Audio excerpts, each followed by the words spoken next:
Siap, siap. Oke nih Kang, karena sudah mungkin mulai 4.10, mungkin kita mulai saja biar Kang Giat juga kan nantinya akan ada agenda kembali kata Kang ya. Iya, boleh, silakan. Oke, siap. Mungkin aku akan coba buka dengan poster. Jadi hari ini tuh Bang, kerjasama dengan Rumah Amal Salman ITB juga Bang. Terkait donasi untuk negerinya, ventilator Indonesia. Alat yang akan membantu tenaga medis di Indonesia. Nah, ini aku izin share. Nah, ini dia. Jadi teman-teman sekali lagi selamat datang, ahlan wa sahlan di Ahlan Ramadan ke-10 bersama saya Jido dan juga Bang Ahmad Giat Fawaz selaku Sekretaris Umum PPI Dunia tahun 2019-2020. Nah, acara ahlan ini diinisiasi oleh teman-teman baik ya, yang itu tuh dari seluruh Indonesia juga, tapi diinisiasi itu oleh Kang Faiz Gifari dan berasosiasi dengan Rumah Amal Salman. Nah, salah satu tujuan dan goal dari acara hari ini adalah teman-teman bisa sama-sama berperan untuk bangsa kita, Indonesia, yaitu menyalurkan donasi terbaik teman-teman untuk pembuatan massal VAN-I, ventilator portable, yang diinisiasi oleh Insinyur Syarif Hidayat dari ITB, bekerjasama dengan UNPAD, UPI, dan juga banyak pendidik perguruan tinggi lainnya, dan juga mengajak akademisi untuk membuat alat ini. Karena datanya teman-teman, bahwa VAN-I ini itu sangat dibutuhkan oleh tenaga medis untuk penyelamatan yang kena COVID. Tapi di satu sisi juga alatnya itu susah dioptimasi atau susah dipakai oleh para dokter sendiri karena cuma 20% gitu yang bisa pakai alat yang profesional. Nah, Pak Syarif ini buat alat yang simple dengan bahan-bahan yang simple juga tapi sudah layak uji coba ya. Kalau teman-teman mungkin lihat Gubernur Jawa Barat itu ngeposting alat ini, ada dua. Ada yang dari lembaga apa, satu lagi dari Pak Syarif ini. Nah, ini tuh produksinya itu 500 per minggu. Maka dibutuhkan juga peran teman-teman untuk mendanai ini. Jadi kita gotong royong kebaikan bareng-bareng. Silakan disalurkan bantuannya ke Bank Syariah Mandiri di nomor 740 044 4409. Nah, buat teman-teman yang ingin cepat bisa langsung QR code-nya itu di pojok kanan. Dan jangan lupa teman-teman, untuk kode uniknya itu dipakai 020 di setiap transaksi karena biar Rumah Amal Salman bisa metain mana yang donasi untuk WNI. Oke, Kang Giat, kita akan mulai nih, Kang. Jadi hari ini kita akan membahas Corona, PPI Dunia bisa apa? Wah, sangat menodong nih, Bang. Tapi harapannya nembak bener nih bisa kayaknya. Ini, Kang, bisa dipamerkan sepamer-pamernya ataupun biar inspirasi juga ataupun biar memotivasi teman-teman juga untuk sama-sama berperan karena kan pandemi ini nggak bisa diselesaikan oleh satu lembaga ataupun satu negara pun nggak boleh seegois itu, Kang, bener nggak sih, Kang? Jadi harus kayak bareng-bareng. Iya. Oh, sebentar. Aku izin untuk ganti koneksi dulu, Bang, ya. Karena ternyata...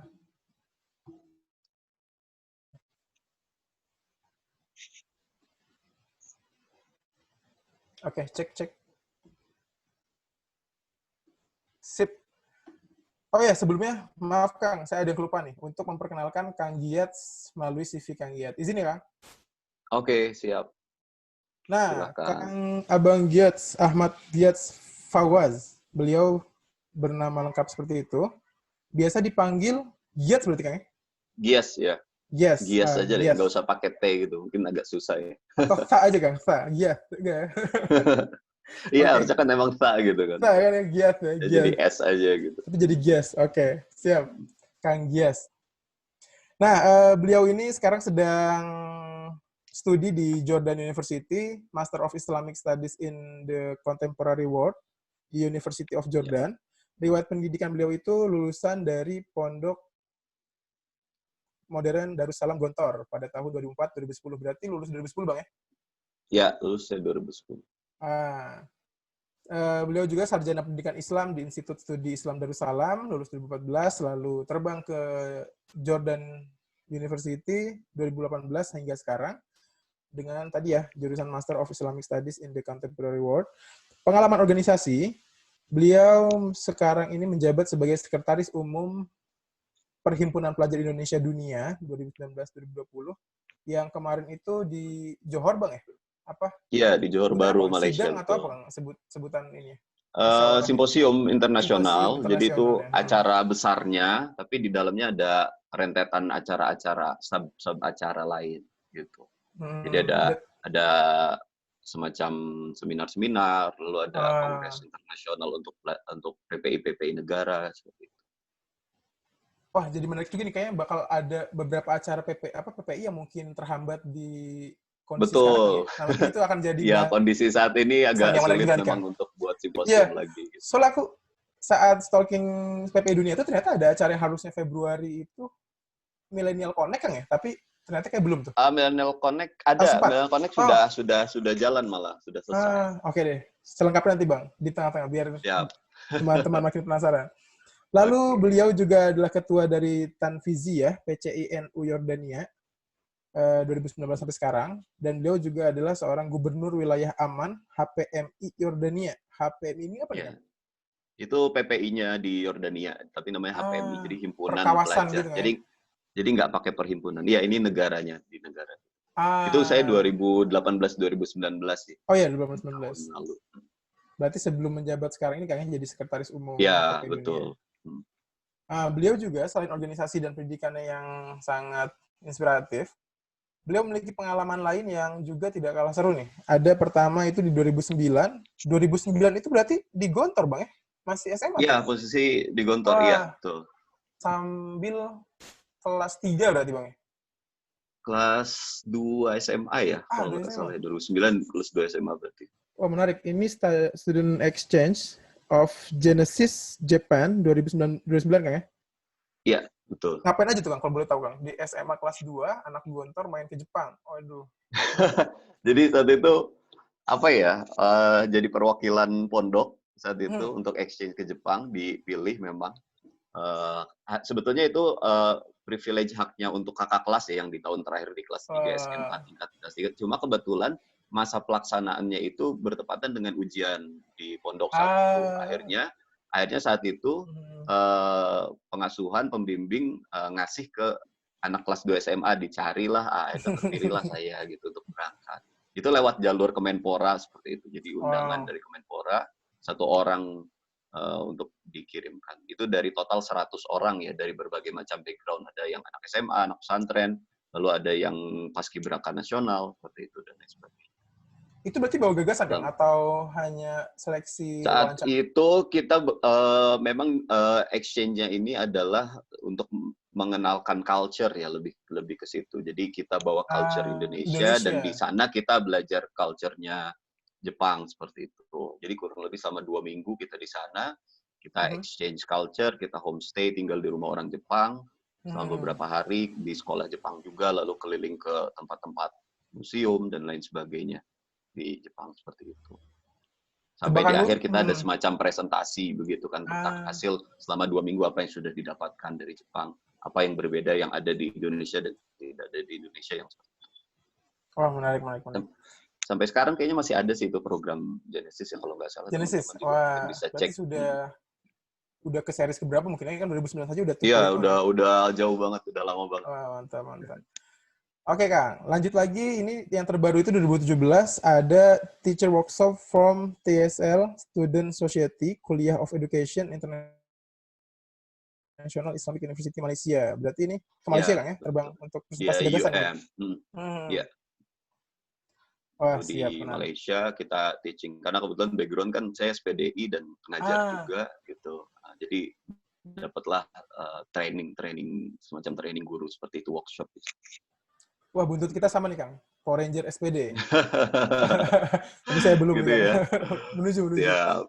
Oke, itu dia teman-teman perkenalan singkat dari Kang Giat Fawaz. Tapi teman-teman yang masih ingin bersua dan juga terkoneksi dengan Kang Gias itu bisa di LinkedIn, ada Kang ya? Kalau misalnya searching Ahmad Gias Fawaz itu ada di LinkedIn. Kalau misalnya teman-teman pemain Instagram itu juga di Instagram adalah @giats pakai sa ya, Giats _Faw, FAW. Itu dia teman-teman. Oke, Kang Giats, kita langsung mulai aja. Ingin dimulai dengan perkenalan ini mungkin, Kang. PPI Dunia itu sebenarnya ngapain dan bagaimana sih Kang ranah kerja ataupun keseruan di sana gitu Kang. Silakan Kang, waktu dan tempat. Oke, siap. Makasih Kang Yudo sebelumnya ya. Siap. Saya ucapkan Assalamualaikum buat teman-teman semuanya yang hadir di Ahlan Ramadan hari ini. Saya terima kasih sekali sudah diberikan kesempatan untuk bisa sharing bareng, belajar bareng sama teman-teman di forum ini. Semoga bisa bermanfaat untuk kita semuanya. Perkenalkan, saya Ahmad Giyas Fawaz. Saat ini posisi adalah sebagai Sekretaris Umum PPI Dunia, Perhimpunan Pelajar Indonesia Sedunia. PPI Dunia ini adalah satu wadah koordinatif sifatnya, bukan pimpinan atau atasan atau apa, tapi sifatnya kita setara dengan untuk mengkoordinir kawan-kawan yang ada di negara-negara di luar negeri yang sedang studi khususnya, baik itu tingkat S1, S2 maupun S3. Itu. Nah, PPI Dunia ini lahir sejak tahun 2007. Karena sebelumnya hanya antar kawasan atau antar negara-negara saja. Lalu pada 2007 itu di Australia ada namanya Konferensi Internasional Pelajar Indonesia atau KIPI. Diinisiasilah untuk membentuk namanya Perhimpunan Pelajar Indonesia Sedunia yang bisa mengkoordinir PPI yang ada di negara-negara tersebut. Sampai saat ini perkembangannya sudah 57 negara anggota PPI Dunia, dari ujung Asia, Oseania, sampai ujung Amerika, Eropa. Kita terbagi menjadi 3 kawasan ya, di kawasan Asia, Oseania, jadi termasuk Asia Tenggara dan New Zealand dan Australia yang di Oseania. Lalu di Timur Tengah Afrika, dan yang terakhir adalah di Amerika, Eropa, seperti itu. Sampai ini 57 dan mungkin akan bertambah lagi ke depan mengingat pelajar Indonesia banyak tersebar di negara-negara lain juga yang belum jadi anggota, walaupun memang jumlahnya belum banyak, mungkin baru 1, 2, 3 orang, tapi mereka kita usahakan untuk bisa tetap kita rangkul dan kita monitoring. Karena bagaimanapun kita sistemnya adalah koordinatif untuk bisa mengkoordinir dan memonitor kawan-kawan yang sedang kuliah di luar negeri. Lalu fokusnya kita adalah tentu saja sebagai wadah untuk menyampaikan aspirasi kawan-kawan pelajar Indonesia yang ada di luar negeri, gitu kan ya. Kita berusaha bagaimanapun teman-teman di luar negeri ini untuk bisa menyuarakan ide-idenya, gagasan-gagasannya ke Indonesia. Dan juga tentu saja tidak lepas dari itu adalah kontribusi yang bisa kita lakukan meskipun terbatas ruang dan waktu untuk negara yang kita cintai ini. Nah, dari situlah kita punya banyak sekali program-program yang bisa yang kita laksanakan, baik di teman-teman di negara secara mandiri maupun yang bentuknya adalah koordinatif bersama di PPI Dunia. Pun PPI Dunia sendiri juga punya badan pengurus harian sendiri, punya struktural sendiri, dan punya program-program sendiri yang itu dijalankan secara mandiri ataupun juga dengan kolaboratif bersama teman-teman di PPI negara-negara. Kurang lebih seperti itu, Kang Jido. Baik. Berarti ada 57 negara Kang ya untuk Ya, ada saat ini 57 negara hingga saat ini. Dan katanya PPI sendiri pun sudah menggunakan aplikasi Zoom ini sebelum ramai banyak orang memakai ini kan, benar nggak? Salah satu aplikasi yang dipakai. Menarik kan? Jadi ya ini memang kita agak lucu ya, teman-teman itu di PPI itu apa sih bercanda gitu kan. Wah, orang-orang sekarang baru mulai pakai Zoom nih gitu. Zoom berbahaya ya. Dan lain sebagainya. Zoom bahaya gitu kan, udah isu-isu dan lain sebagainya. Kita udah berapa tahun nih pakai Zoom padahal gitu kan. Aman-aman aja gitu. Kan kita mau coba aplikasi lain malah gitu kan, di saat orang-orang baru pakai Zoom. Ya itu kan mungkin karena memang balik lagi bahwa kita punya keterbatasan ruang dan waktu, di mana teman-teman semuanya terpisah secara wilayah, terpisah secara waktu juga gitu. Kadang kalau kita rapat itu teman-teman di Amerika, Eropa masih pagi, di sini kita udah tengah malam gitu kan, dan lain sebagainya. Itu zona waktu yang hampir 24 jam itu memang menyulitkan. Tapi itu tidak mengurangi esensi dan kesemangatan kita untuk bisa kolaborasi di PT. Wah, menarik Bang. Nanti Kang, terkait isu yang sekarang lagi banyak mengglobal seperti PPI juga nih, mendunia juga nih, isu COVID ini.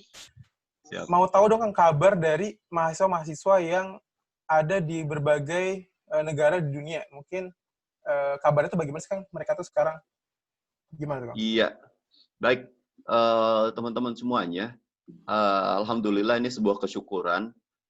Sampai detik ini belum ada laporan pelajar Indonesia yang di bawah PPI Dunia ini dilaporkan terkena COVID-19, walaupun beberapa kemarin sempat di Amerika ada rame katanya pelajar dan lain sebagainya, ternyata enggak gitu kan dan lain sebagainya. Walaupun mungkin WNI ada yang terkena seperti itu. Tapi untuk pelajar terkhususnya alhamdulillah sampai saat ini terhitung tidak ada yang positif terkena COVID-19. Itu sebuah kesyukuran bagi kita dan kita juga berusaha untuk bisa memonitoring kawan-kawan.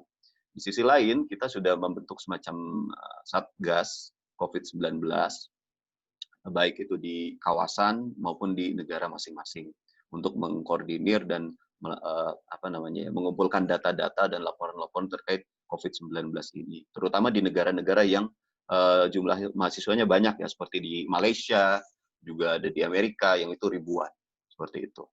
Nah, lalu sekarang kalau kita melihat secara keseluruhan, memang beberapa ada yang sempat sudah pulang ke Indonesia, gitu kan ya. Sudah sempat pulang ke Indonesia, tapi banyak juga mereka yang nggak bisa pulang, gitu kan. Di sisi ya mungkin karena sudah keburu lockdown negaranya, atau memang karena dia juga masih punya proyek, tesis, dan disertasi yang harus diselesaikan sehingga hanya memilih untuk tidak pulang, seperti itu. Nah, di beberapa negara yang strict memang, kalau kita lihat kebanyakan ya, selain di Indonesia, itu sudah melakukan namanya lockdown atau pembatasan uh, pergerakan seperti itu, atau PSBB di Indonesia kita kenal seperti itu. Ada lockdown-nya yang strict, yang betul-betul sama sekali tidak boleh keluar, gitu kan, seperti di Italia yang memang kita tahu saat ini betul-betul parah sekali penyebarannya, itu yang paling parah. Di China sendiri yang menjadi asal muasal kita tahu, di Wuhan itu sudah ditutup total, tapi saat ini sudah normal kembali laporannya, gitu kan. Dan di beberapa negara yang termasuk kami sendiri di Yordania seperti itu. Jadi kita di Yordania sendiri ini ketika awal ada case COVID-19 ini di awal Maret, 2 minggu setelah itu, kira-kira tanggal 15 Maret, pemerintah sudah langsung mengumumkan untuk meliburkan sekolah-sekolah dan universitas, seperti itu. Kampus-kampus jadi sudah diliburkan, 2 hari setelahnya perkantoran diliburkan juga, 2 hari setelahnya di lockdown total, seluruh perbatasan, darat, laut, udara ditutup. Jadi tidak boleh ada pergerakan sama sekali, dan semua orang hampir saat itu kurang lebih 1 minggu di lockdown. 4 hari ya, maaf. 4 hari kurang lebih di lockdown total, nggak boleh keluar rumah sama sekali. Itu Nah, kondisinya tapi COVID baru setelah masuk gitu, Bang? Berarti? COVID baru masuk, bayangkan itu Ah, COVID baru masuk dan saat itu yang positif baru 1. Tapi memang ketika setelah dilaksanakannya karantina atau lockdown itu, baru tuh mulai angkanya meningkat. Ini tegas pengalaman di berarti, Bang, ya? Yordania sendiri dulu mungkin ya. Iya, gitu. Nah, jadi meningkat, tapi alhamdulillahnya karena ada sistem lockdown itu, walaupun ya terlepas dari pro kontra yang ada, mereka yang nggak bisa kerja dan lain sebagainya, yang itu juga di Indonesia terjadi gitu kan ya. Mhm. Di Yordania dan di beberapa negara di Eropa itu berhasil menekan laju perkembangan COVID-19 ini. Gitu. Jadi di negara-negara lain itu, bahkan di semacam di Jerman dan lain sebagainya itu, mereka masih boleh keluar untuk beli essentials, jadi ke grocery dia beli makanan, bahan makanan gitu kan, itu masih boleh, ke apotek dan lain sebagainya itu boleh. Tapi kalau udah nggak ada kerjaan nggak boleh. Seperti di Prancis, kalau mau keluar dia harus bawa form, semacam ada surat Wow. keterangan gitu, dia nulis Hmm. sendiri gitu kan, dia sudah dibuatkan formnya oleh pemerintah, bisa di-download tapi nulis sendiri. Jadi itu keterangan nanti kalau misalkan dia keluar, ditanya polisi, kamu mau ngapain? Saya mau beli ini, mana surat keterangan, itu ditanya seperti itu. Nah, di Yordania Ah. agak lebih strict lagi, kita bahkan ditetapkan status darurat militer. Jadi tentara dan polisi berjaga di jalan-jalan gitu, udah kayak mau perang Mhm. gitu kan. Dasar mah kita di sekelilingnya ini perang semua ya. Di Ah, Suriah, iya. di samping kita ada Palestina dan lain sebagainya. Tapi alhamdulillah itu memang untuk menjaga seperti itu. Jadi kita dibatasi dari jam 10 hanya sampai jam 6 sore. Setelah itu sirine berbunyi, sirine militer, untuk mereka nggak boleh keluar lagi, kita penduduk. Seperti itu. Dan ada kayak semacam lockdown berkala ya setiap minggu. Jadi setiap hari Jumat itu di lockdown total, masyarakat nggak boleh keluar sama sekali. Nah, jadi memang untuk saat ini ketika melihat kita nggak ada vaksin, belum ada ya, belum ada. Mhm. Memang PSBB dan lockdown inilah yang menjadi alternatif untuk menekan laju Oke. perkembangan COVID. Dan memang saat ini dilihat ya memang ini yang paling efektif, gitu kan. Mau tidak mau seperti itu. Jadi begitu kurang lebih kondisi Oke. keadaan teman-teman yang ada di luar negeri saat ini. Nah, nih Bang, untuk Wuhan sendiri itu kan di Cina itu berarti aku lihat ada PPI Tiongkok yang aktif tuh di Instagram. Betul. Kalau di Wuhan sendiri Ya. ada nggak, misalnya kayak PPI Wuhan kah, atau itu masuk ke PPI Cina, Ada atau PPI Wuhan oh ada. PPI Wuhan? Nah, soalnya aku PPI Wuhan ada. stalking PPI Dunia, itu tuh seru banget. Uh, Ada penjemputan mahasiswa evakuasi ke Indonesia, Kang ya. Terus di akhir video tuh betul, mereka pada betul. bilang Cayo Wuhan itu harus sih itu di Ya, bulan Maret postingan itu. Berarti iya di PPI bulan sendiri Maret awal. salah gerakannya pun responsif berarti Kang. Sejak Maret Ya, sudah kita memulangkan teman-teman PPI. Nah, gimana cerita tuh Bang? berusaha untuk responsif ya kan. Karena teman-teman ini kan ini urusan nyawa gitu kan. Aha. Urusan nyawa dan selain itu ada masalah-masalah lain selain fisik tapi juga ada psikis gitu kan. Masalah eh, apa namanya kejiwaan yang itu juga nanti agak sulit kalau misalkan mereka ini. Karena begini, yang di Wuhan itu juga tidak semuanya dipulangkan kan gitu dan teman-teman semuanya. Itu Hmm. ada kalau nggak salah 3 orang yang nggak bisa pulang akhirnya. Entah saat itu karena dia nggak lolos screening atau apa seperti itu, dia hanya nggak pulang. Ada yang sampai nangis dan lain sebagainya gitu kan. Nah, maka kita bahkan saat itu kita berusaha untuk menguatkan kejiwaan mereka gitu kan dengan kita kasih motivasi, kita konseling dan lain sebagainya untuk teman-teman itu. Di sisi lain juga tentu kerjasama dengan KBRI juga itu menjadi Hmm. suatu hal yang paling utama saat ini karena bagaimanapun PPI Dunia dan PPI negara hanya bisa menyuarakan tapi tetap saja yang punya kuasa kan adalah KBRI di negara-negara tersebut seperti itu. Jadi alhamdulillahnya tapi bahkan lucunya adalah mereka pelajar Indonesia yang ada di Wuhan sekalipun, alhamdulillah tidak ada satupun mereka yang positif terkena COVID seperti itu. Karena memang pemerintah Iya. Cina sendiri lewat kampus-kampus itu betul-betul strict menjaga mahasiswa-mahasiswa mereka dari luar negeri di asrama. Jadi asrama betul-betul jaga ketat, makanan dijaga juga gitu kan tetap dikasih dan lain sebagainya. Pokoknya support dari pemerintah masing-masing juga cukup kuat terutama di Cina seperti itu untuk menjaga kawan-kawan yang sedang kuliah di sana. Gitu. Berarti di grup pakai apa Kang? Grup untuk para pengurus harian PPI sendiri, WhatsApp kah atau lain mungkin?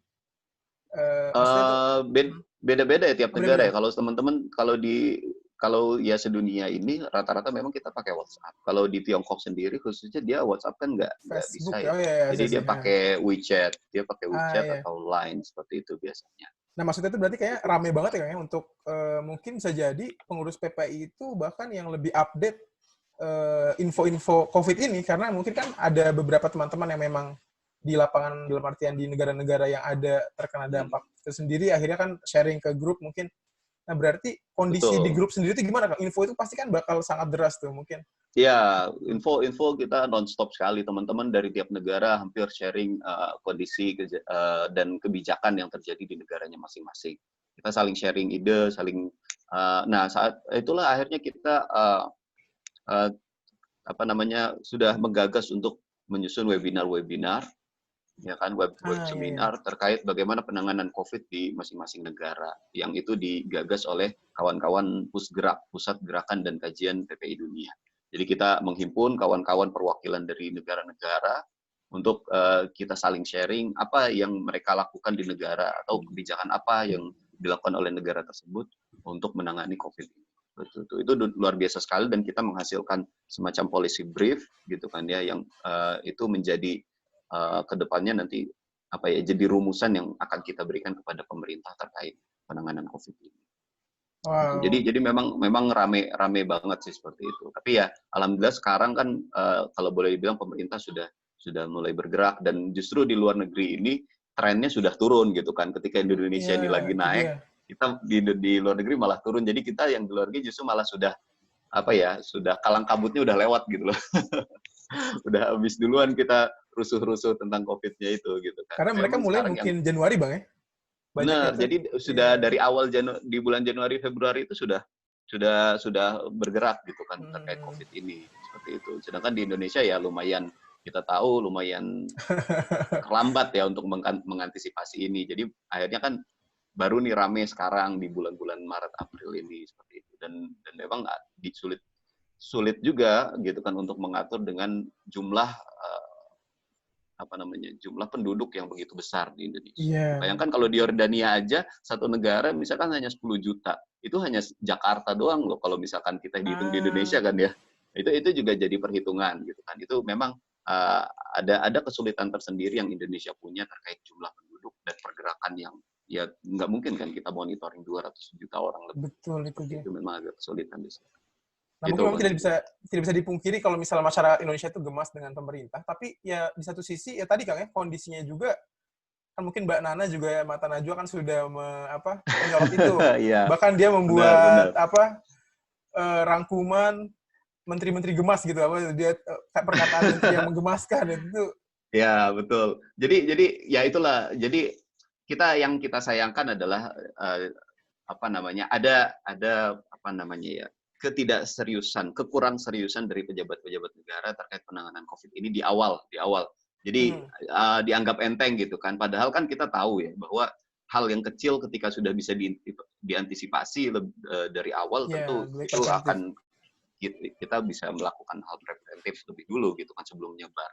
Tapi ini ketika sudah nyebar gini baru kalang kabut gitu kan. Dan Indonesia akhirnya ya jujur aja mungkin nggak siap gitu loh untuk menerima ini seperti itu. Iya, semuanya Ditambah lagi sosialisasi yang dilaksanakan pemerintah sepertinya kurang efektif menjangkau masyarakat secara umum. Apalagi ada bahasa-bahasa semacam ignorance ya atau nggak peduli amat gitu kan apa sih corona nih gitu COVID nggak kelihatan nggak ketahuan tapi kan efeknya kita lihat sendiri sampai saat ini begitu parahnya sampai puluhan ribu dan ratusan yang sudah meninggal di Indonesia. Itu. Akan tetapi hal ini nggak jadi alasan untuk nyinyir Bang ya, tapi malah harusnya semangat untuk bergerak, berdampak terus. Iya, betul. Nah, mungkin yang bisa diceritakan apa yang telah dilakukan PP ini Kang yang mungkin sebagian peserta hari sore ini tuh banyak juga dari mahasiswa yang mungkin mereka juga memiliki organisasi, terus juga ada beberapa teman-teman penggerak dari desa-desa masing-masing. Mungkin ada cerita inspiratif yang telah dilakukan PPI Dunia ataupun PPPP regional. Soalnya aku lihat di Thailand itu udah bikin gerakan tidak panik membeli belanja gitu. Aku lihat tadi jadi apa nih kayak melarang panic buying. Iya. Ya, jadi pertama yang kita lakukan teman-teman PPI Dunia adalah kita tentu melakukan kajian-kajian tadi yang sudah saya sebutkan ya lewat webinar-webinar. Teman-teman juga bisa lihat perkembangan terkait COVID itu di Instagram kita di PPI Dunia @PPI Dunia. Silakan mungkin kalau belum follow boleh follow. Saya nggak apa-apa ya sambil promosi dikit aja deh. Silakan Bang. Oke. Itu bisa dilihat di situ. Jadi webinar-webinar kita hampir nonstop, hampir tiap minggu kita laksanakan. Bahkan tidak hanya tiap minggu, ketika kita ada kolaborasi dengan dengan instansi-instansi lain, itu juga hampir seminggu itu bisa 3 kali bahkan gitu kan, webinar-webinar yang dilakukan. Karena banyak yang minta kita untuk kolaborasi untuk menginfokan terkait kondisi yang ada di negara-negara luas. Seperti kemarin dari Kuparan gitu kan, lalu juga dari Mata Garuda, LPDP dan dari kementerian-kementerian lain. Termasuk bahkan kita sudah rapat dengan beberapa kementerian dan juga badan-badan penanggulangan bencana ya, BNPB, Badan Nasional Penanggulangan Bencana, ada Pak Doni ketuanya, kemarin kita sudah rapat bersama di situ, juga dengan teman-teman dari organisasi-organisasi lain, juga dengan Pak Erick Thohir, Menteri BUMN juga kita sudah rapatkan, gitu. Kita menyampaikan terkait APD yang kurang, apakah tidak bisa diproduksi oleh perusahaan-perusahaan milik negara gitu kan, seperti itu. Nah jadi itu yang pertama. Lalu selanjutnya kita mengadakan donasi. Nah kalau teman-teman lihat, mungkin boleh ya saya share screen mungkin ya. Boleh.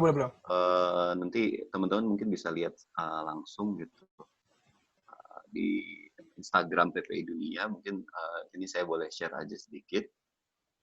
Kita melakukan donasi-donasi yang itu dikumpulkan baik secara umum maupun dari negara-negara PPI negara. sampai saat ini kita sudah masuk ke batch 4 atau sudah masuk gelombang keempat. Kalau teman-teman Wow. lihat dari batch 1, 2, 3 itu terkumpul kurang lebih 94.127. Ini teman-teman mungkin bisa lihat ya. Nah, ini. Jadi untuk batch 1 dan batch 2 terhitung di 19 April 2020 kita sudah mengumpulkan 94.127.049. Dan fokus kita adalah untuk memberikan bantuan kepada tenaga medis. Jadi kita menyiapkan APD, hand sanitizer, pakai vitamin dan lain sebagainya. Karena kita melihat ini satu yang menjadi paling utama karena melihat banyak sekali kekurangan APD yang dirasakan oleh teman-teman tim medis gitu kan ya. Jadi fokus kita ke sana gitu. Nah, ini baru batch 1, batch 2. Nah, ketika batch 3 kita tidak bisa nih kayaknya hanya kita membuka donasi seperti biasa. Akhirnya kita buatlah ada satu acara yang namanya Sore Fest. Jadi Social Restriction Festival.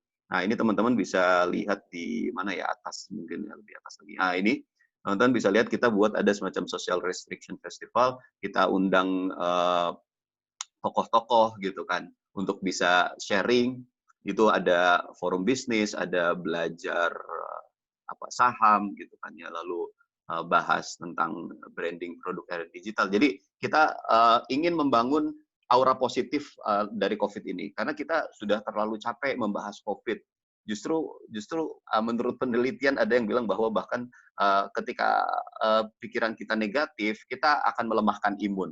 Nah, kita ingin membangun aura-aura positif dari pergerakan-pergerakan PPI Dunia dengan kita buat Social Restriction Festival ini. Saat itu kerjasama dengan RCTI Plus, dan alhamdulillah setelah itu di total kita sampai kepada jumlahnya 147 juta yang bisa kita nah 142 ini 142 juta ya yang bisa kita kumpulkan untuk kita berikan kepada APD dan lain sebagainya, kita belikan itu dan kita share. Apakah lalu kemana kita share-nya? Kita share bantuan-bantuan ini pertama ya daerah Jabodetabek yang notabene ini red zone-nya COVID gitu kan ya. Nah, ternyata setelah itu ada lagi permintaan dari daerah-daerah, mereka dari organisasi-organisasi kepemudaan di daerah-daerah itu yang minta bantuan juga nih PPI Dunia, ayo dong bantu kita juga nih yang di daerah, ada yang kayak semacam di puskesmas dan lain sebagainya yang mereka nggak punya APD tapi ternyata harus berhadapan langsung juga dengan penderita COVID ini, yang itu memang justru berbahaya karena kita lihat sendiri kan bagaimana Indonesia ini kehilangan sekian banyak tenaga medis meninggal karena COVID-19. Bayangkan ketika di negara lain justru mereka safe, justru di Indonesia sangat tidak safe karena mereka kekurangan alat pelindung diri seperti itu. Nah, jadi ini terkait galang dana. Nah, apakah selesai sampai di Sore Fest ini? Enggak, ternyata teman-teman kita ini pengen mau lanjut lagi. Di Ramadan ini kita berusaha untuk membentuk event-event lagi yang itu bisa membangun semangat kita untuk bisa berdonasi, di sisi lain memberikan kemanfaatan untuk teman-teman semuanya. Nah, kita di sini akan membuat namanya, pertama ya ada 2 program untuk Ramadan ini nanti. Ada Pro namanya, Pesantren Ramadan Online. Nah, ini teman-teman bisa lihat sendiri ya. Di sini ada Pro PPID 2020. Jadi nanti di situ kita akan undang tokoh-tokoh, ustadz-ustadz untuk berbagi kajian dengan teman-teman nanti yang mendaftar, dan juga kita buka open donation di situ. Jadi kita tetap buka open donation non-stop, masih berlanjut lagi sambil merangkul teman-teman untuk bisa belajar bareng di PPI Dunia di Ramadan ini. Itu yang pertama.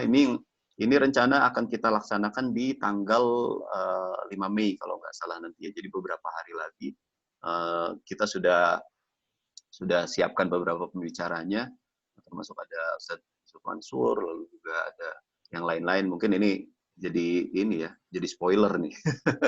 Karena belum dipublish ya? dipublish juga, tapi nggak apa-apa. Tapi nanti yang lain-lain ya nanti kita lihat aja secara langsung seperti itu teman-teman ya. Nah itu. Lalu kedua nanti kita juga akan buat, nah ini karena teman-teman PPI Dunia ini banyak dan jenisnya beda-beda orangnya gitu kan ya. Nah kita juga pengen ngerangkul gamers-gamers yang banyak ini. Ini karena gabut, teman-teman banyak di rumah, biasanya banyak main game. Nah, terutama teman-teman di luar negeri juga banyak ini gitu. Selain di sisi lain ya kita tetap ngaji, tetap sholat dan lain sebagainya gitu kan.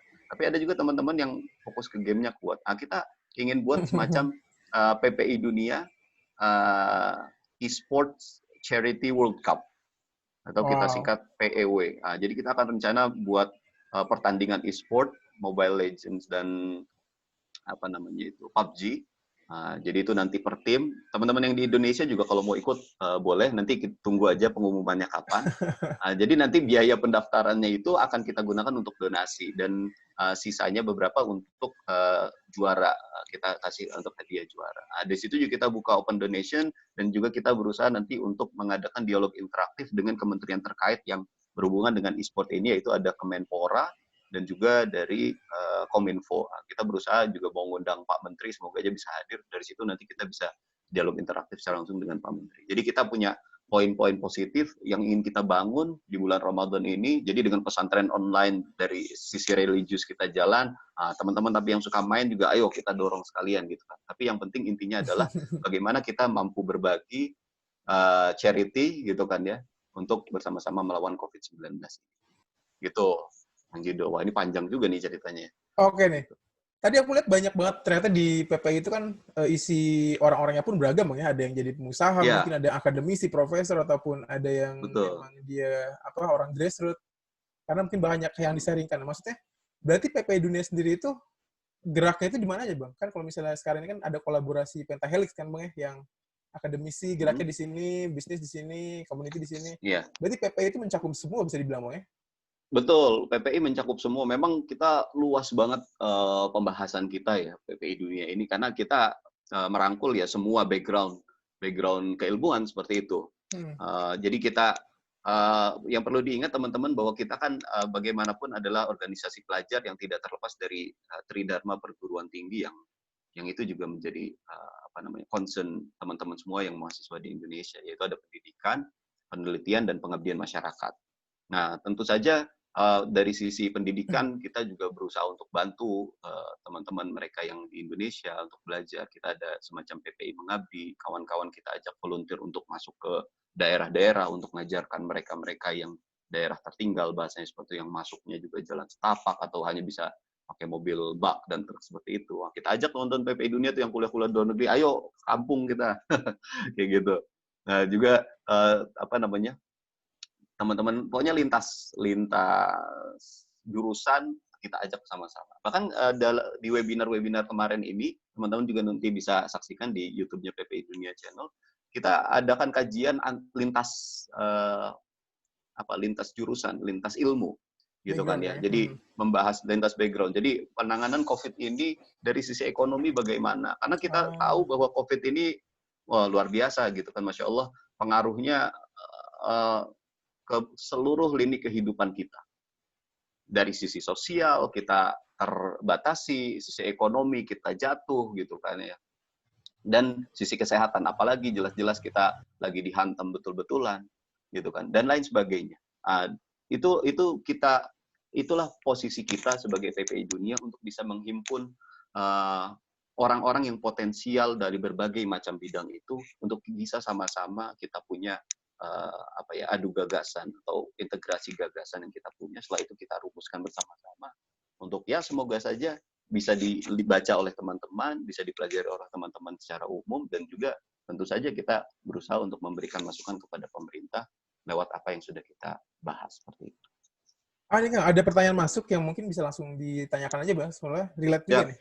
Dari Yahya Ayas, nih beliau temanku di S2 UI nih kan, komunikasi. oke. Dia nanya, Ya. ada nggak sih gerakan yang itu tuh direct ke masyarakat, tapi yang mereka tuh nggak tersentuh teknologi, karena banyak masyarakat itu yang nggak tahu dan nggak mengakses online itu kan, sedangkan si charity itu kan aksesnya dari online, infonya dari online. Betul. Nah, mungkin masalah pedalaman mungkin yang dia tanyakan. Sekarang gini, kita juga terbatas kan ya, PPI Dunia juga nggak sebegitu besar ya, punya bantuan seperti pemerintah yang triliunan kan. Kita tahu 400 triliun digulirkan untuk penanganan COVID ini. Kita kan tetap kekuatan kita adalah kekuatan kebersamaan lewat charity dari teman-teman semuanya, dari orang-orang baik ini gitu. Jadi kita ada apa namanya ya, ada fokus dan ada mana yang kita utamakan gitu kan, seperti itu.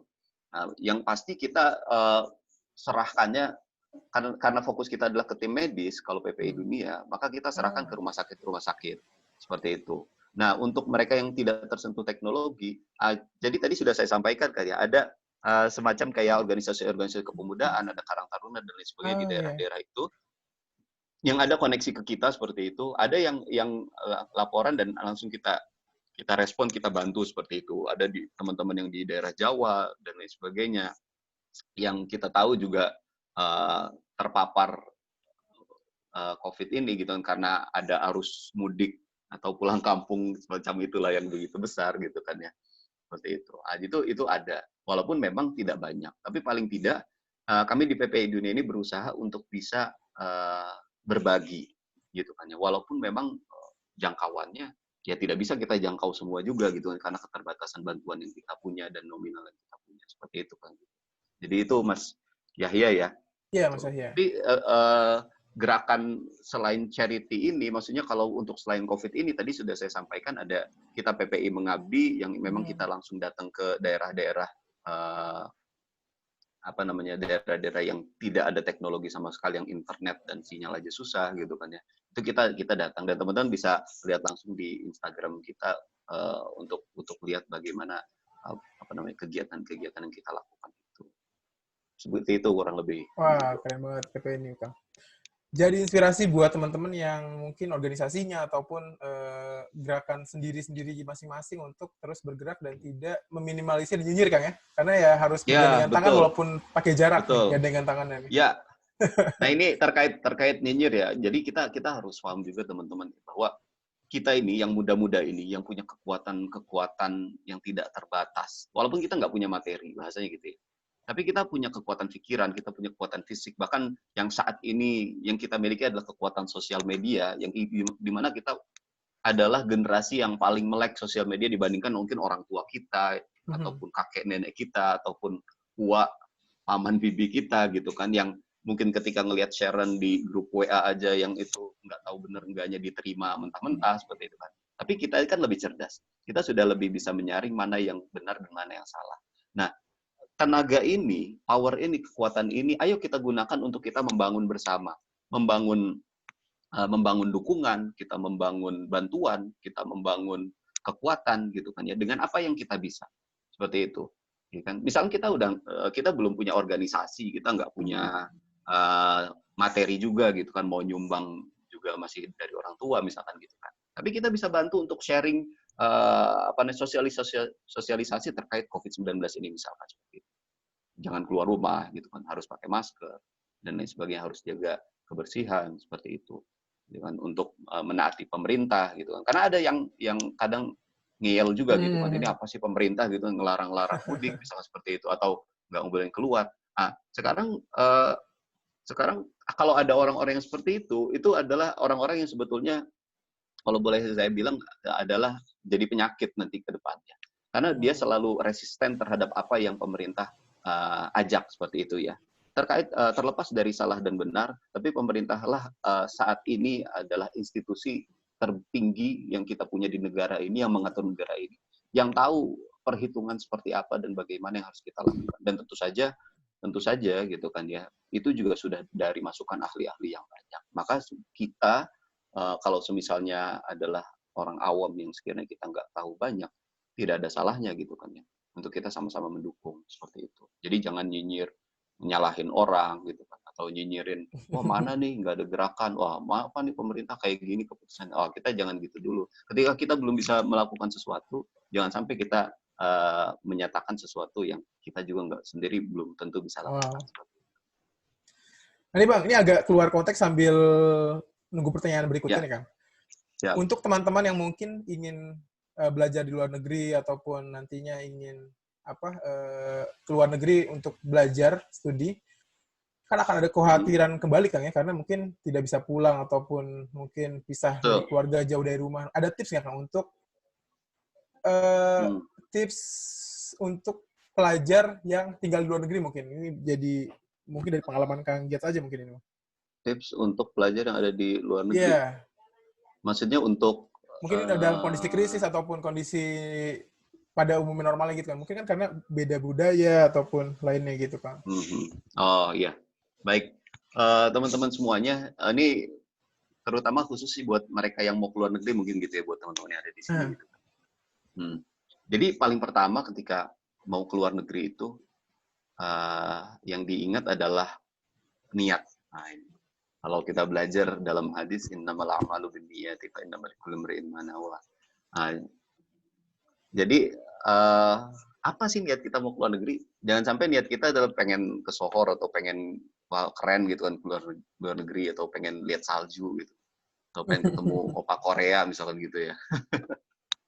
Ya itu niat awal adalah bahwa ketika kita niat ketika mau keluar negeri adalah benar-benar mau belajar gitu, mau sekolah, mau menuntut ilmu. Itu pertama. Kedua, pengalaman, ya kan? Itu penting. Memang tidak bisa dipungkiri. Kalau saya gini, punya pandangan begini. Kita belajar ilmu di mana aja mungkin sama, ya kan? Secara teori sama. Tapi secara praktikal, secara pengalaman, jelas berbeda teman-teman yang di dalam ataupun yang di luar negeri. Karena di luar, teman-teman yang di luar negeri ini, mereka punya privilege, punya satu kelebihan, yaitu mereka bisa berinteraksi dengan orang asing pertama. Lalu mereka bisa belajar budaya orang lain yang kedua, seperti itu. Gitu kan ya. Kita belajar bahasa lain. Nah, itu yang menjadi modal penting ketika kita di masa depan. Karena masa kita sekarang ini tidak cukup kita hanya punya hard skill, tapi juga kita harus punya soft skill, pengalaman-pengalaman yang itu tidak bisa dicapai kecuali kalau kita memang betul-betul nyari kan kayak gitu. Ya, kadang kan kita lihat banyak orang-orang yang sarjana tapi nggak susah dapat kerjaan gitu kan. Tapi ada juga yang mereka cuma lulus SMA tapi dia punya skill bagus dan punya kerjaan bagus gitu kan. Nah seperti itu. Bahkan di beberapa negara di perusahaan-perusahaan lain itu dia udah nggak lihat kamu stratanya apa, tapi kamu bisanya apa kan kayak gitu. Nah itu selanjutnya. Lalu yang terakhir adalah teman-teman semuanya harus pintar-pintar untuk menyesuaikan diri. Karena kuliah di luar negeri itu gampang-gampang susah sebenarnya ya. Gampang-gampang susah dalam arti gini, senang kita merasakan dunia baru, hal baru. Tapi ada tradisi-tradisi yang mungkin membuat kita shock, ada bahasa yang mungkin susah kita nggak pahami, ada kondisi-kondisi di mana kita ngerasa pengen pulang, gitu kan, homesick gitu dan lain sebagainya. Nah, itu juga harus pintar-pintar kita atur diri seperti itu teman-teman. Jadi banyak hal lah. Tapi yang pasti teman-teman kalau misalkan mau keluar negeri, kita sangat dukung sekali di PPI Dunia. Juga kita punya namanya Velari, pusat festival luar negeri, yang di situ ada informasi beasiswa. Di sisi banyak organisasi-organisasi lain juga yang sharing terkait info-info organisasi gitu kan ya. Nah itu penting untuk teman-teman bisa dapatkan informasi-informasi itu. Nah, tadi udah ada pertanyaan masuk nih, Bang. Makasih, Bang. Tips, 3 tips untuk menjadi pelajar di luar negeri. Nah, ini ada dari Kang Faizal Ramadan. Kata dia, kan tadi ada acara pro, Kang ya, pesantren Ramadan online. Nah, mungkin untuk teman-teman yang dari agama lain, apakah terfasilitasi juga dengan baikkah, terutama pada kondisi pandemi seperti sekarang nih, Kang? Oke, siap. Nah, pada dasarnya, kita ini di PPI Dunia, ini ya, bervariasi background-nya, baik dari itu keilmuan maupun agamanya seperti itu. Dan kita nggak pernah ada semacam dikotomi seperti itu. Jadi kita semuanya sama-sama berjalan bareng. Tapi memang kalau teman-teman lihat tadi gitu kan ya, kalau di highlight kan memang karena saat ini Ramadan, jadi memang posisinya adalah teman-teman banyak melihat di situ kegiatan-kegiatan keislaman. Tapi di sisi lain kalau di hari-hari biasa, kita tetap kok ada semacam poster ucapan selamat misalkan ke teman-teman yang Hindu, yang Kristen seperti itu, ataupun kegiatan-kegiatan yang lain seperti itu. Ada. Tapi balik lagi bahwa PPI Dunia ini berjalan sesuai dengan masukan-masukan yang ada. Selama tidak ada masukan atau misalkan ada ide untuk membuat satu event, satu kegiatan, PPI Dunia akan berjalan dengan program-program yang memang sudah ada seperti itu. Jadi sangat, insya Allah sangat terfasilitasi teman-teman yang lain juga seperti itu. Jadi kita nggak ada dikotomi dan lain sebagainya. Begitu, Kang Faizal. Terima kasih, Kang Gias. Nah, ini Kang, acara Al Ramadan ini kan ada value yang salah satu yang transferkan itu kan adalah value Islami, Kang ya. Nah, mungkin Ya, membahas terkait dalil nih, Kang. Soalnya kalau nggak salah di zaman Umar tuh sudah pernah ada wabah juga, Kang ya, yang betul. serupa seperti mungkin dari Kang Gies ada nasihat ataupun penyampaian dalil yang mungkin bisa Ah, selaras dengan proses perjuangan menghadapi kehidupan saat pandemi seperti ini, Bang. Silakan. baik. Nah, teman-teman semuanya ini menarik ya. Mungkin saya berusaha untuk menyampaikan dengan bahasa yang lebih simpel. Ketika di zaman Umar bin Khattab kita tahu ada wabah taun saat itu menyerang negeri Syam, termasuk Yordania ini terhitungnya adalah negeri Syam karena dekat dengan Syria dan disinilah posisi letak perang Yarmuk, perang Mu'tah yang memang saat itu berhadapan langsung dengan Romawi yang saat itu menguasai negeri Syam. Nah, ketika taun tiba itu ada dua golongan sahabat yang menyikapi tahun ini gitu kan, wabah yang saat itu betul-betul mematikan, uh, banyak korban meninggal dari wabah tahun itu, yang kalau kita relasikan dengan saat ini COVID ini kurang lebih mirip-mirip. Ada mereka yang tawakal Allah gitu kan ya, jadi nggak usah takut, tawakal Allah, hadapi saja gitu kan, kalau memang sudah mati ya mati lah gitu bahasanya ya. Tapi ada juga gitu kan bahwa Umar bin Khattab menyebutkan bahwa aku pergi dari takdir Allah untuk ke takdir Allah yang lain. Jadi saat itu yang awalnya beliau akan berangkat ke Syam ketika tahu ada wabah, akhirnya kembali. Tapi ada sahabat-sahabat yang tetap berjalan ke Syam saat itu. Nah, sampailah pada kisah banyak sahabat saat itu meninggal. Lalu datanglah seorang Amr bin As namanya. Amr bin As ini kita tahu dia adalah penakluk Mesir. Saat itu dia diminta untuk jadi gubernur Syam. Ketika dia datang, dia langsung melaksanakan karantina. Jadi mereka yang terkena wabah ini ditaruh di gunung-gunung, dipisahkan. Jadi nggak boleh dekat dengan orang-orang yang sehat karena takut menularkan. Dan ketika saat itu langsung turunlah gitu kan ya korban-korban dari wabah tahun ini. Lalu ada juga hadis Rasulullah SAW yang menyebutkan bahwa larilah kamu dari wabah atau dari penyakit seperti lari atau larimu dari seekor singa. Nah, itu. Ya, jadi kita sudah diajarkan bahwa ketika ada wabah-wabah semacam ini, memang hal-hal preventif penting untuk kita laksanakan. Jadi jangan bahasanya kita tawakal ikhlas tapi tanpa usaha gitu kan ya.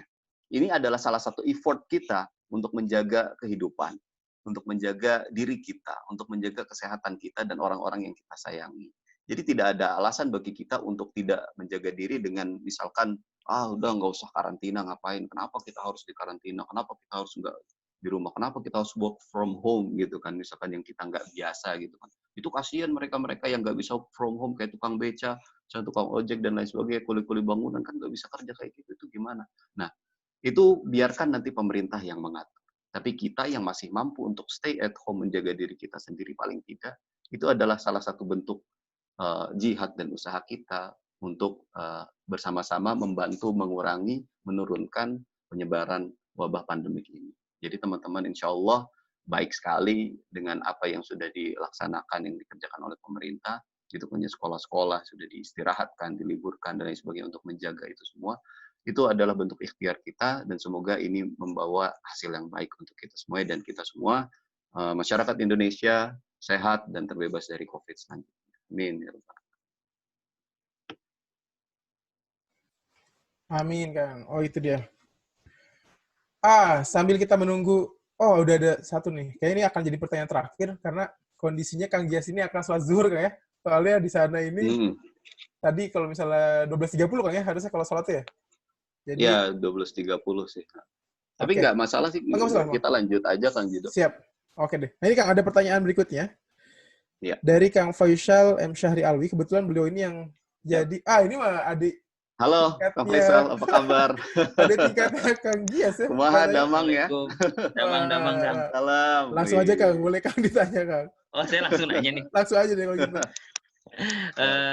Kang Gias mau nanya, kemarin kan beredar di Twitter ya tentang PPI. Sebenarnya isunya banyak sih. Cuma yang saya tanyakan ini tentang isu yang cukup nyentrik sih, tentang pembicara yang ada kaya sejak muda. kalau nggak salah Bukan deh. kayak sejak muda, sukses di usia muda. Sukses di usia muda, nah itu. Saya sampai hafal banget itu. Sukses di usia muda. Itu gimana ya ininya ya, tanggapan dari PPI sendiri, atau mungkin boleh sambil dilihatin posternya gitu, share screen, karena mungkin teman-teman di sini belum tahu. Terus tanggapannya dari teman-teman PPI juga itu kayak gimana? Soalnya cukup ramai juga sih, itu seru aja dibahas. Makasih Kang, silakan. Oke, thank you Makasih, teman-teman Kang semuanya. Faisal. Makasih Kang Faisal ya. Ini boleh langsung dijawab nih Kang Jido ya. Silakan Kang. Oke, baik. Terima kasih. Teman-teman semuanya, memang balik lagi ya, bahwa apa yang kita lakukan nggak semua orang melihat itu baik. Kadang-kadang ya pasti ada aja sisi-sisi negatif, sisi-sisi kelemahan yang memang bahasanya itu di up lah seperti itu oleh teman-teman semuanya. Nah mungkin nggak apa-apa lah, mungkin kita sekalian semacam menjelaskan gitu ya. Dan kalau saya bilang klarifikasi juga sebenarnya nggak perlu diklarifikasi juga ini, tapi nggak masalah. Saya biar teman-teman juga tahu. Ini misalkan gini, nah ini yang jadi satu rame tadi yang disebutkan Kang Faisal gitu. Ini ada Mbak Jessica Tanusudibyo, teman-teman juga tahu siapa beliau gitu kan ya. Anaknya Pak Heri Tanusudibyo, bosnya RCTI, MNC TV dan lain sebagainya. Di situ ada tema yang menggelitik dan membuat netizen banyak ramai diperbincangkan, bahkan sampai dibuat artikel-artikel di beberapa media dan website. Sukses di usia muda, kenapa tidak? Ini memang yang menjadi masalah adalah bahwa ini kan anaknya Tanusudibyo family gitu kan ya, sorry to say gitu kan. Jadi ya dia sih udah dari lahir juga udah kaya gitu kan dan lain sebagainya seperti itu. Nah tapi kalau teman-teman yang nyinyir, saya mau tanya dulu, apakah teman-teman melihat dan nonton ketika acara ini berjalan, melihat esensi dari isi apa yang dia sampaikan atau tidak? Nah, itu pertanyaan pertama yang harus kita balikan sebelum terlepas dari tema yang jadi yang ramai di perbincangan ini gitu kan. Nah, gini, kita melihat sosok Jessica Tanusudibyo ini, dia adalah salah satu, dia alumni luar negeri, dia alumni Australia, yang memang masih muda, tapi dia bahasanya nggak manja, walaupun dengan segala kemampuan, segala ini yang kita punya ya, yang dia punya seperti itu. Dia memang kaya sejak lahir, bahasanya seperti itu dan sebagainya. Tapi dia smart dan dia mampu untuk manage, mengorganisir dan lain sebagainya. Kita tidak melihat posisi dia sebagai apa, ya gitu kan ya, dia jadi direktur dan lain sebagainya, enggak. Tapi yang kita lihat, yang kita ingin pelajari adalah value yang diajarkan, yang dia sampaikan, value yang keluarga dia sampaikan, itu luar biasa loh. Jadi itu jadi salah satu motivasi untuk kita juga.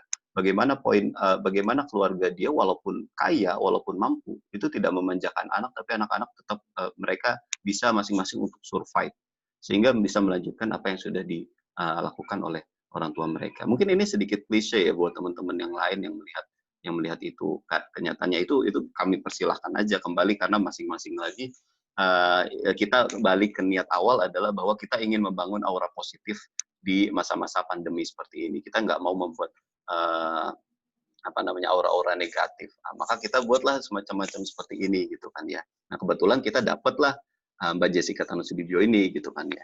Jadi menurut saya tidak ada masalah gitu kan ya.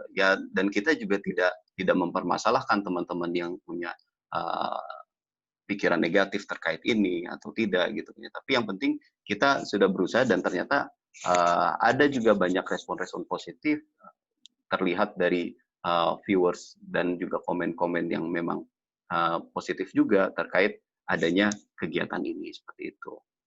Tapi kan di sisi lain hanya satu ini yang jadi problem, yang maksudnya yang banyak diomongkan gitu Kang Faisal ya. Di sisi lain kita punya Pak Wisnu Tama nggak di komen, kita punya Pak Ganjar juga nggak di komen, kita punya Bu Putri Komarudin DPR dan Pak Sandiaga Uno juga yang nggak di komen gitu kan. Jadi kan kalau menurut saya kurang objektif gitu ya. Ya terlepas mungkin yang jadi masalah adalah karena judul itu tadi. Tapi pada intinya kita membuat acara ini, kegiatan ini adalah untuk menggalang donasi dan juga kita berbagi ilmu, berbagi pengalaman, gitu kan, berbagi motivasi untuk teman-teman semuanya yang di rumah aja, yang nggak bisa ngapa-ngapain. Gitu sih, pada intinya kita positif banget berusaha untuk. Gitu Tapi Kang Faisal ya. dengan ini ya, tapi dengan viralnya konten satu poster ini doang, jadi semua orang Hmm. minimal tahu, oh ada Well. PPI dan ada pergerakannya. Nah itu salah satu promosi gratis ya kita ya, dan alhamdulillahnya, walaupun ya dengan ini jadi kayak artis gitu ya, jadi promosi dengan sensasi gitu ya. Sensasi. tapi itu teman-teman di PPI Dunia kita selalu positive thinking, maksudnya apapun yang kita lakukan, kita di PPI Dunia ini kok apa namanya, kita volunteer kok, kita nggak dibayar juga, kita keikhlasan juga, betul-betul memang ingin berbagi gitu kan. Apa yang kita kerjakan kalau dilihat baik, alhamdulillah gitu. Kalau dianggap tidak baik, ya kita nggak ambil pusing. Toh pada kenyataannya PPI Dunia juga kita nggak selamanya. Kita berusaha untuk memberikan apa yang kita bisa lakukan di periode kita saat ini. Gitu kurang lebih teman-teman. Mau tanya dong satu lagi, boleh nggak Kak Jido? Silakan Kang Faisal. PPI Dunia kan Nuboga acara mah langsung bisa. Betul, itu dia.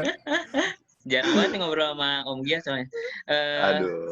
Saya melihat PPI Dunia tuh kayak apa ya? Pernah satu kesan PPI Dunia tuh kayak penguasa dunia, woy. Indonesia mahasiswanya seluruh dunia ini dipegang PPI, wes. Gitu kan. Kayak beberapa tokoh pun munculnya awalnya mungkin dari PPI kayak Habibie gitu, almarhum. Eyang kan itu dari ini juga kan PPI. Terus siapa juga banyak gitu. Nah, di balik itu saya yakin juga teman-teman PPI di sini punya niat dan punya punya tujuan masing-masing gitu ya untuk berkiprah di PPI ini ke depannya seperti apa, entah untuk relasi atau yang lain sebagainya. Cuma saya mau ini penasaran aja sih, terlepas dari itu pengen tahu di antara PPI yang ada, ini mungkin untuk sharing juga, belajar kita mungkin entah di sini ada aktivis mahasiswa atau yang lainnya gitu ya. Negara mana sih yang kira-kira paling menurut negara mana yang mengambil perhatian gitu dengan programnya kah atau dengan apanya gitu, supaya kita mungkin bisa belajar juga ATM gitu ya, program apa di sana atau bentuk kolaborasi apa yang mungkin dilakukan PPI yang bisa kita pelajari gitu sih Kang. Siap, thank you Kang Faisal ya. Memang saya agak diskriminatif kalau jawab ini sebetulnya, tapi nggak apa-apa lah. Saya berusaha untuk objektif, untuk bahwa semua negara masing-masing punya pergerakannya masing-masing, melihat kapasitas, kondisi, dan lain sebagainya. Karena gini, tidak semua PPI Dunia punya anggota banyak. Ada yang anggotanya hanya 5-10 orang, gitu kan, belasan.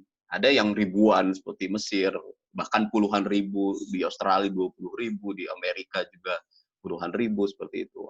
Itu juga jadi satu faktor yang jadi satu faktor inti bagaimana keaktifan PPI itu bergerak seperti itu. Nah, tapi ya di sisi lain juga melihat dari kepengurusannya, bagaimana pengurus itu mampu membawa teman-teman itu untuk bisa aktif bergerak. Nah, di beberapa negara yang kami lihat gitu kan ya, itu banyak yang aktif. Ya hampir semuanya juga aktif. Terutama di tiap kawasan itu adalah negara-negara yang aktif. Misalkan di Asia Oceania kita punya Australia, punya Jepang, Korea Selatan yang memang itu aktif. Terutama Jepang, Korea Selatan ini kan karena dua negara yang bersebelahan langsung gitu kan ya, yang bahasanya terkena COVID, tapi penanganannya juga cepat juga dan bagus juga. Ada Taiwan juga di situ yang luar biasa penanganannya. Nah, itu mereka aktif sekali dan bagus sekali terkait bagaimana hubungan dengan KBRI, lalu mereka membuat kajian-kajian, mereka punya orang-orang doktoral yang memang ada fokus di situ, mereka ajak untuk berbagi gagasan, itu luar biasa.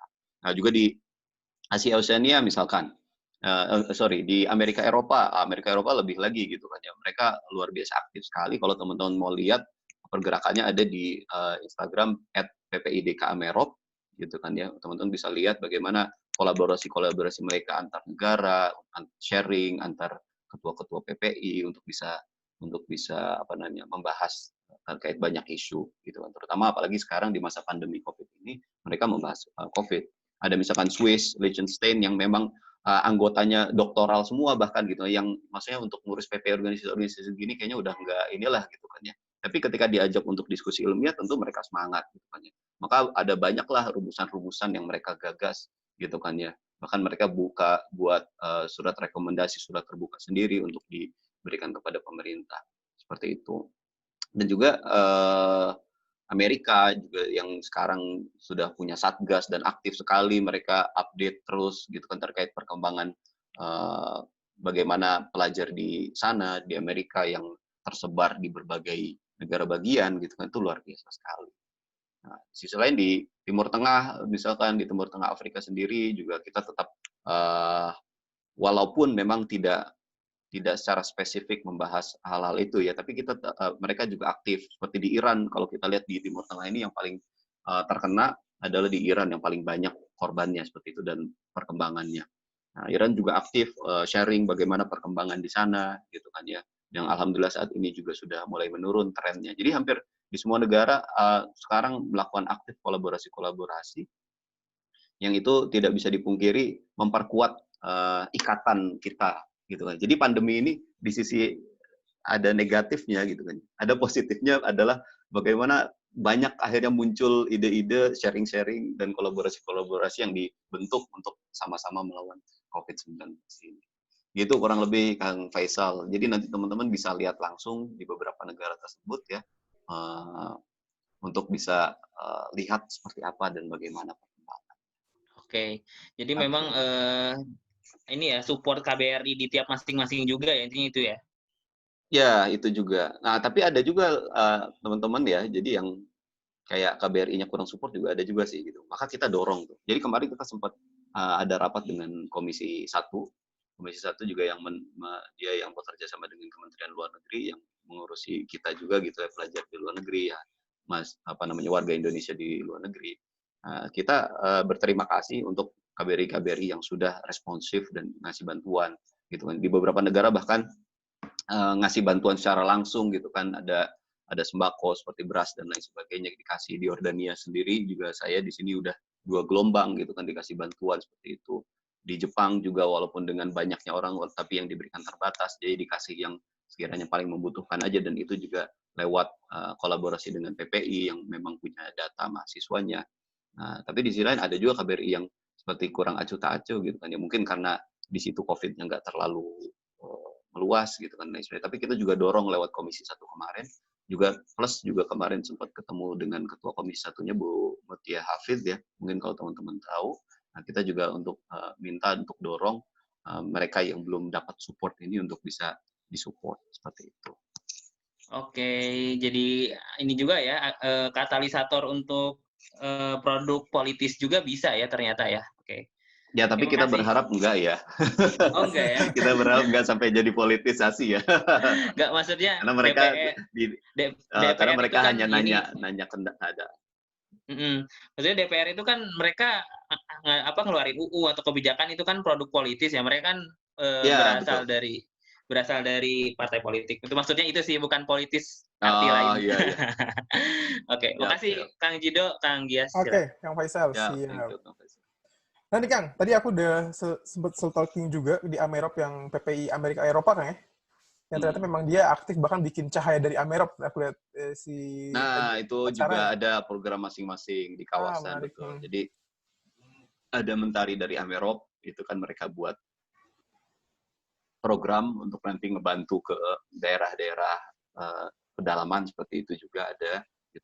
Karena kan bayangkan teman-teman yang anak-anak yang di pedalaman bahasanya mereka tidak pernah keluar dari desanya atau mungkin ke kota aja udah mahal gitu. Ketika kedatangan teman-teman yang ya bahasanya gitu ya, mereka kuliah di luar negeri, oh ini ada yang dari Turki, oh ini ada yang dari mereka tuh, Turki itu kayak apa dan lain sebagainya. Itu tuh kita tuh merasa bahwa kita ini bersyukur loh gitu bisa kuliah di luar negeri ini gitu kan ya.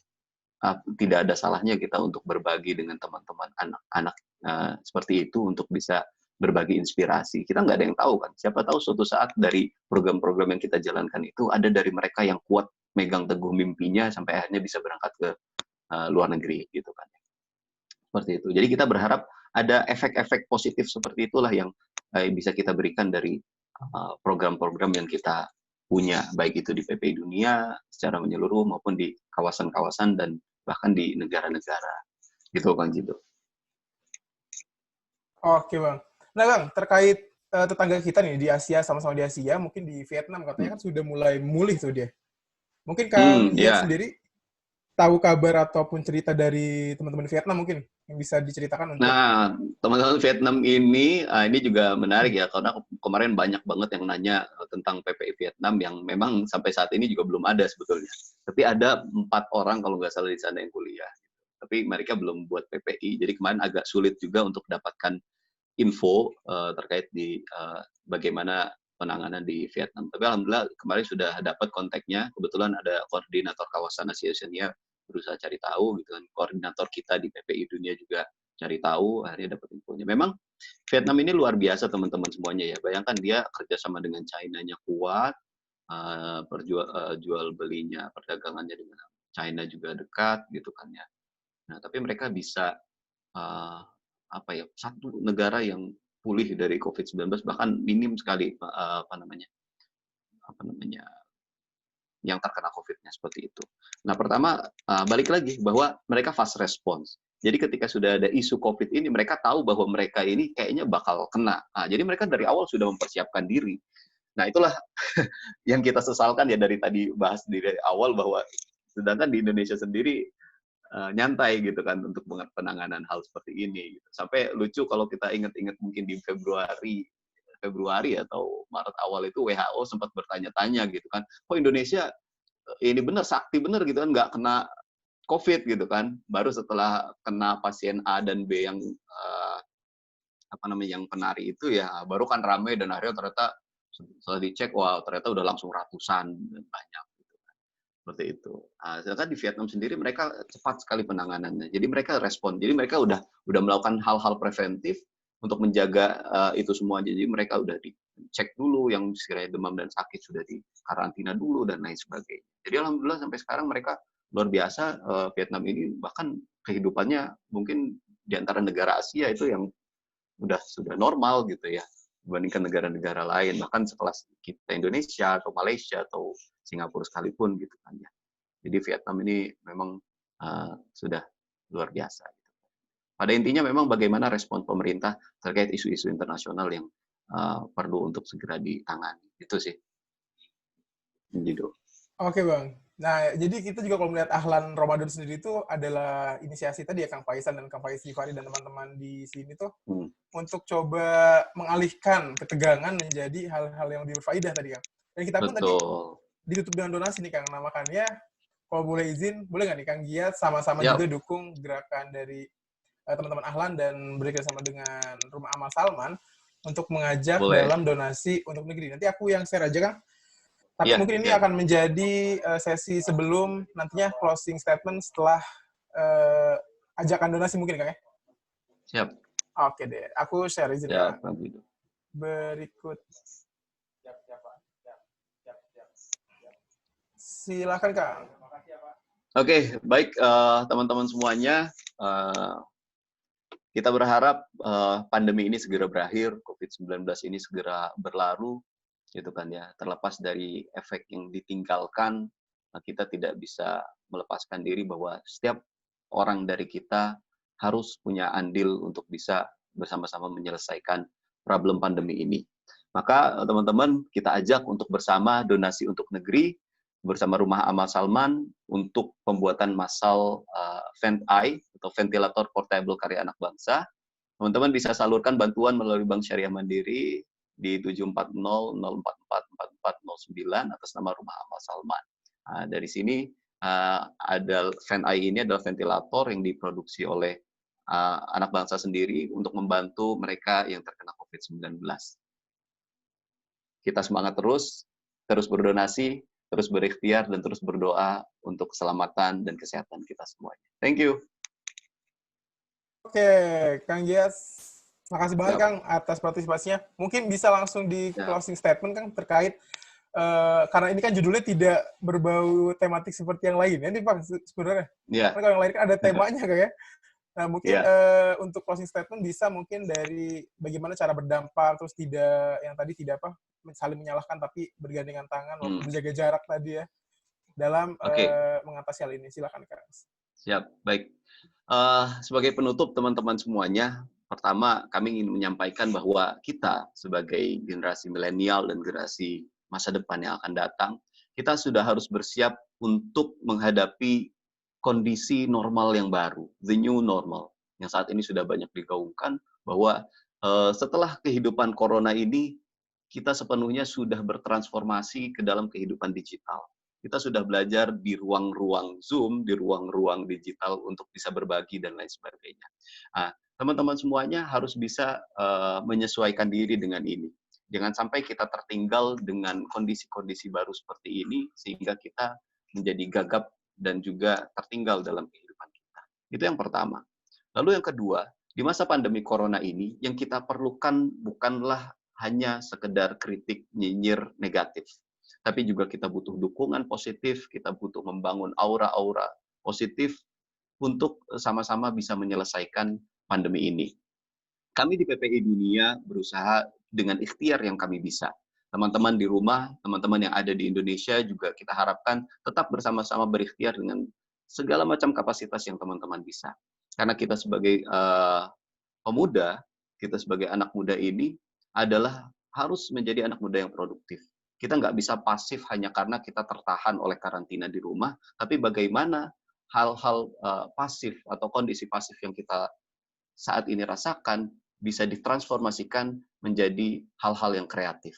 Apapun bentuknya, tentu saja itu kembali kepada teman-teman sendiri, tapi yang pasti bahwa kita punya power, kita punya kekuatan sebagai pemuda, ayo kita gunakan kekuatan itu sebaik-baiknya untuk mentransformasikan dunia Indonesia ke arah yang lebih baik lagi. Thank you. Kang Jido. Amin, amin, amin. Oke, itu dia teman-teman di Alhan Ramadan ke-10 ini menjadi penutup dari Kang Gias tadi, closing statement yang sangat menginspirasi dan juga kisah-kisah yang bisa dipelajari. Mungkin PP Dunia bisa direplikasi ke organisasi-organisasi masing-masing, Kang ya. Tadi program-program edukasinya, pengabdiannya, penelitiannya, bahkan kolaborasi tadi dari lintas background, terus lintas jurusan, bisa bersatu, bahkan lintas jabatan, Kang ya, lintas gelar bahkan. Bahkan lintas, ya banyak sekali. Itu menarik banget. Segala macam lintas pokoknya lah. Maka mungkin teman-teman yang tadinya biasa di himpunan aja bisa per fakultas, terus beruniversitas, per kota, hingga nantinya kita sama-sama membantu Indonesia menghadapi COVID ini agar bersama-sama. Terima kasih sekali lagi Kang Giats di Jordan. Siap, terima kasih Kang Judo. Semoga sehat selalu. Teman-teman di Ahlan Ramadan. Siap, Amin. salam juga kan ke teman-teman PPI Dunia. Semoga yang tidak mudik disabarkan dan juga dibetahkan berarti ya. Amin. Amin. Termasuk saya juga ini nggak bisa mudik kayaknya nih, belum bisa. Kita doakan aja semoga cepat dibuka bandara.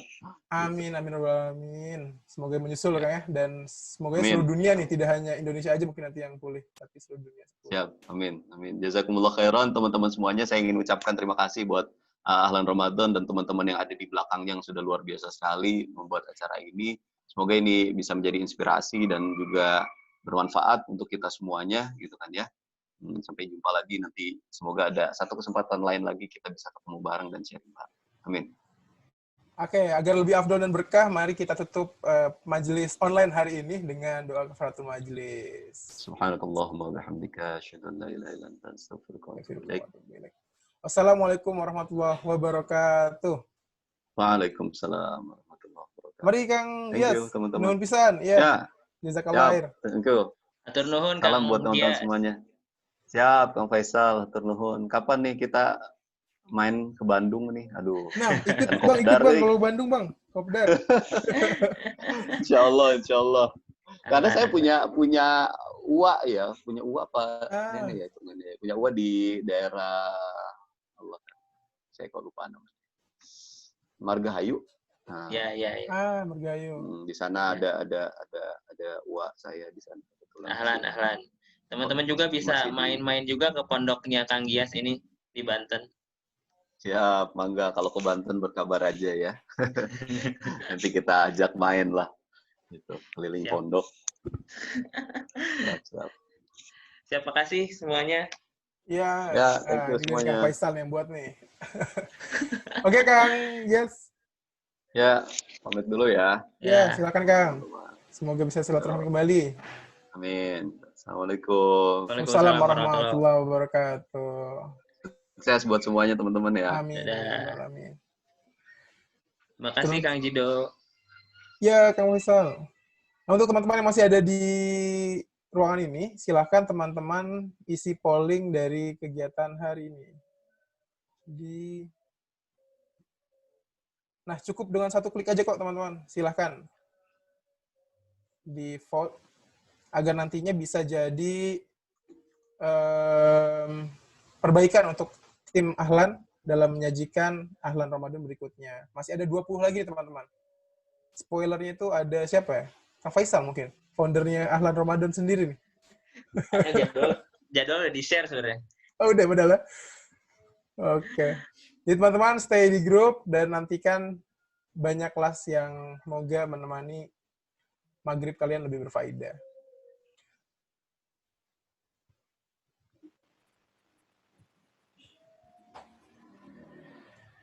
Saya juga izin pamit teman-teman untuk menyiapkan bukaan. Siap, makasih banyak Kang Gido. Yuk. Makasih Kang Bang, Gido, mau- Masya Allah. mau- Mabruk, mabruk. Kalau ada fansnya Kang Jido di sini. Jadi Kang Jido Maudi itu di Stanford atau Oxford? Waduh, di Stanford ternyata salah riset gue. Dengannya dari keras ini. Itu yang ngomen orang Birmingham langsung tuh, aduh. Dewe. Maudi keras, Maudi.